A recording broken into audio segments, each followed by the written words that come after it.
Hi everyone, I'm Jackie from Jackie Stitches and welcome to my channel. And tonight I'm going to do a little bit of a special edition floss tube.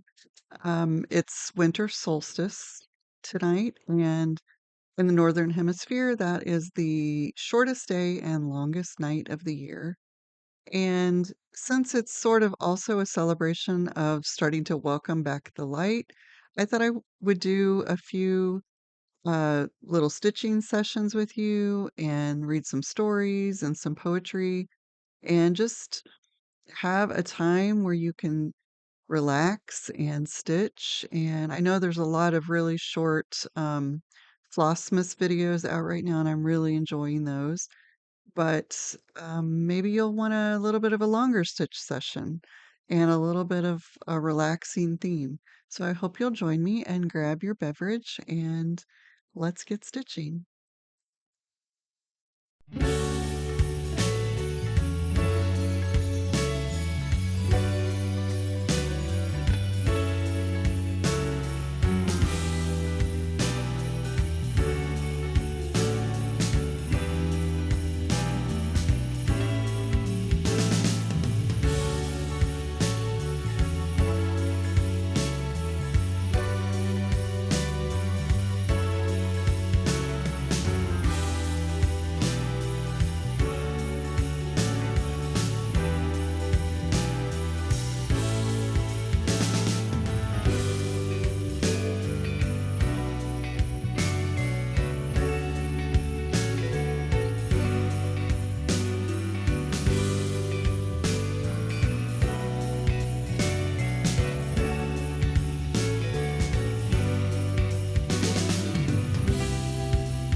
An Early American Christmas by Tomie dePaula.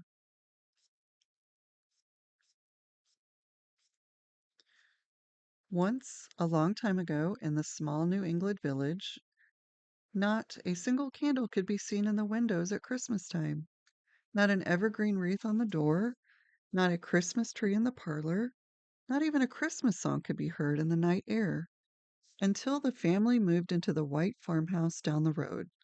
They had come first from faraway Germany to faraway Pennsylvania, and finally to this village. They celebrated Christmas, so people called them the Christmas family. In the fall of the year, the young woman and the girl picked the gray waxy berries from the bayberry bushes in the field. They picked and picked, then they put the berries and some water in the big black cauldron that was set over a fire in the kitchen dooryard. While the old woman stirred and stirred, the gray-green wax formed, and the young woman poured it into another kettle. The two women tied strings on sticks and dipped them into the wax. They dipped and dipped and dipped some more, and soon the strings became candles, candles made from bayberries that smelled oh so sweet, and they would burn at the windows and on the mantelpiece at Christmas time. Bayberry candles bring good fortune to any home where they shed their light, said the young woman. A bayberry candle burned to the socket brings luck to the house, food to the larder, and gold to the pocket, said the old woman. In the fall of the year, the young man and the boys gathered the apples and the pumpkins and the squash, and they dug the potatoes and put them away for the winter in the root cellar. The best apples, the reddest and the shiniest, were set aside to be used at Christmas time. The old man carved and whittled while the baby watched, a new figure for the manger scene.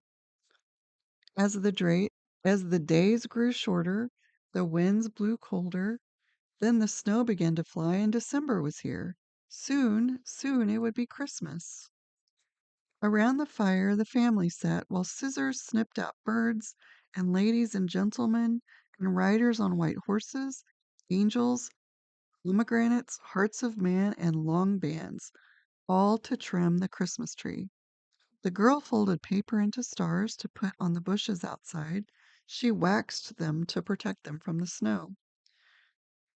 The old man turned nuts into golden fruit with a flick of his brush, and the old woman baked cookies that would hang beside the golden nuts on the tree. Out in the meadow by the edge of the woods, the young man and the boys looked for a tree to cut and bring inside when the time came. They tied a red cloth to the top so they would find it again.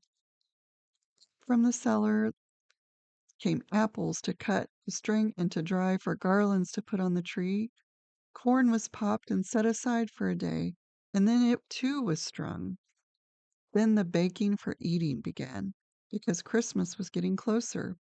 White cookies, brown cookies, cookie ladies, cookie men, cookies made with anise seed, honey cakes, small pretzels, and large pretzels, pretzels everywhere.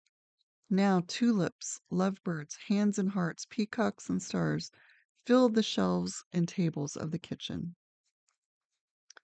It's time, the young man called on the day before Christmas, and he and the boys went out to cut the tree and gather greens for the mantelpiece and the door and the window sills. The old man put together the wooden pieces for a Christmas pyramid. The old woman got out the figures for the manger scene. The young woman went to the root cellar for the best apples, and the girl gathered the candles they had made so many days ago. The baby banged her cup up and down, for Christmas was almost here. In came the tree into the parlor. Quickly, quickly, the old woman said, put the greens around, decorate the tree, set the manger scene up, candles on the mantelpiece, candles in each window, greens on the door, waxed paper stars on the bushes outside, apples in a rosy pile, cookies on platters and plates. It's time, the young woman called. It's Christmas Eve, it's time. Into the parlor the family went. Then the old man read. And it came to pass in those days, and there went out a decree from Caesar Augustus that all the world should be taxed. The candles were lit on the tree and on the mantelpiece. The candles were lit on the window sills to light the way of the Christ child.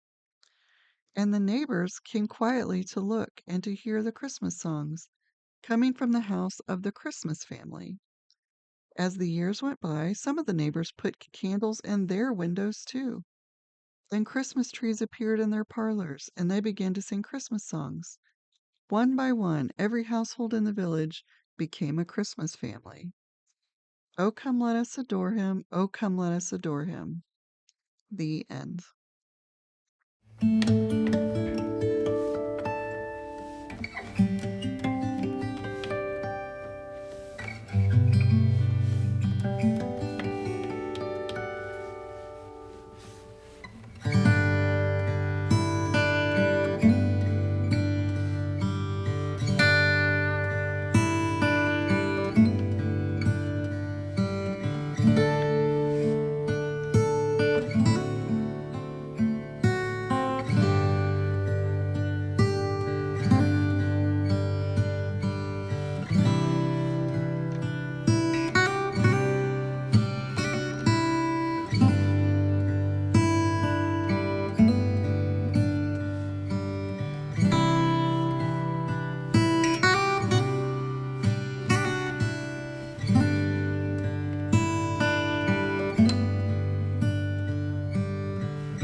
From Mitten, a Ukrainian folktale adapted and illustrated by Jan Brett. Once there was a boy named Nicky who wanted his new mittens made from wool as white as snow. At first, his grandmother Baba did not want to knit white mittens. If you drop one in the snow, she warned, you'll never find it. But Nikki wanted snow white mittens, and finally Baba made them. After she finished, she said, when you come home, first I will look to see if you are safe and sound, but then I will look to see if you still have your snow white mittens. So off Nicky went, and it wasn't long until one of his new mittens dropped in the snow and was left behind. A mole, tired from tunneling along, discovered the mitten and burrowed inside. It was cozy and warm and just the right size, so he just decided to stay. A snowshoe rabbit came hopping by. He stopped for a moment to admire his winter coat. It was then that he saw the mitten, and he wiggled in, feet first. The mole didn't think there was room for both of them, but when he saw the rabbit's big kickers, he moved over. Next, a hedgehog came snuffing along. Having spent the day looking under wet leaves for things to eat, he decided to move into the mitten and warm himself. The mole and the rabbit were bumped and jostled, but not being ones to argue with someone covered with prickles, they made room. As soon as the hedgehog disappeared into the mittens, a big owl, attracted by the commotion, swooped down. When he decided to move in also, the mole, the rabbit, and the hedgehog grumbled, but when they saw the owl's glinty talons, they quickly let him in. Up through the snow appeared a badger. He eyed the mitten and began to climb in. The mole, the rabbit, the hedgehog, and the owl were not pleased. There was no room left, but when they saw his diggers, they gave him the thumb. It started snowing, but the animals were snug in the mitten. A waft of warm steam rose in the air, and a fox trotting by stopped to investigate. Just the sight of the cozy mitten made him feel drowsy. The fox poked his muzzle in. When the mole, the rabbit, the hedgehog, the owl, and the badger saw his shiny teeth, they gave the fox lots of room. A great bear lumbered by. He spied the mitten all plumped up. Not one, not being one to be left out of the cold, he began to nose his way in. The animals were packed as tightly as could be. But what animal would argue with a bear? The mitten swelled and stretched. It was pulled and bulged to many times its size, but Baba's good knitting held fast. Along came a meadow mouse, no bigger than an acorn. She wiggled into the one space left and made herself comfortable on top of the great bear's nose. The bear, tickled by the mouse's whiskers, gave an enormous sneeze. Ah, ah, achoo! The force of the sneeze shot the mitten up into the sky and scattered the animals in all directions. On his way home, Nicky saw a white shape in the distance. It was the lost mitten silhouetted against the blue sky. As he ran to catch his snow white mitten, he saw Baba's face in the window. First, she looked to see if he was safe and sound. Then she saw that he still had his new mittens. The end.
Snowy Night by Mary Oliver.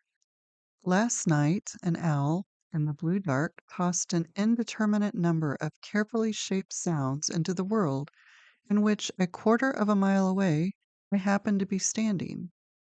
I couldn't tell which one it was, the bard or the great horned ship of the air. It was that distant. But anyway, aren't there moments that are better than knowing something and sweeter?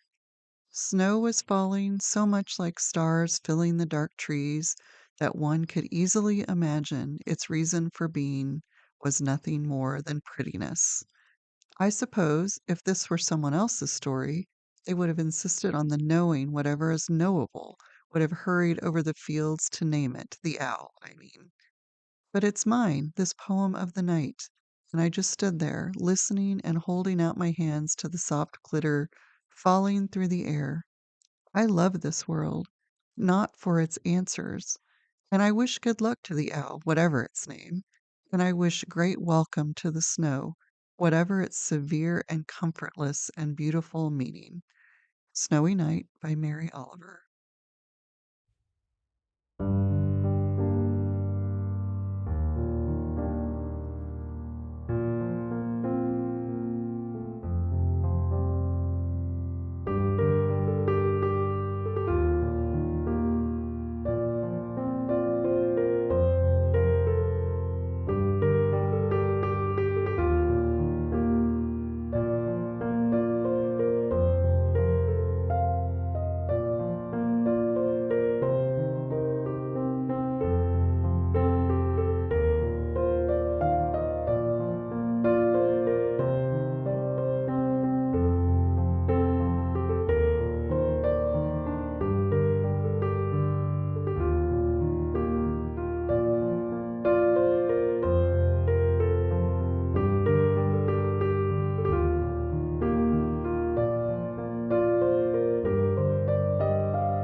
Well, hey friends, I'm just checking in with you, and I think it's a good time to get up and stretch a little bit and refresh your drink. And I hope you're really enjoying this calm, peaceful time of stitching. And we're going to have another short stitching session, and I hope you'll come back and join me for that. So we'll see you in a bit.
Well, welcome back, friends.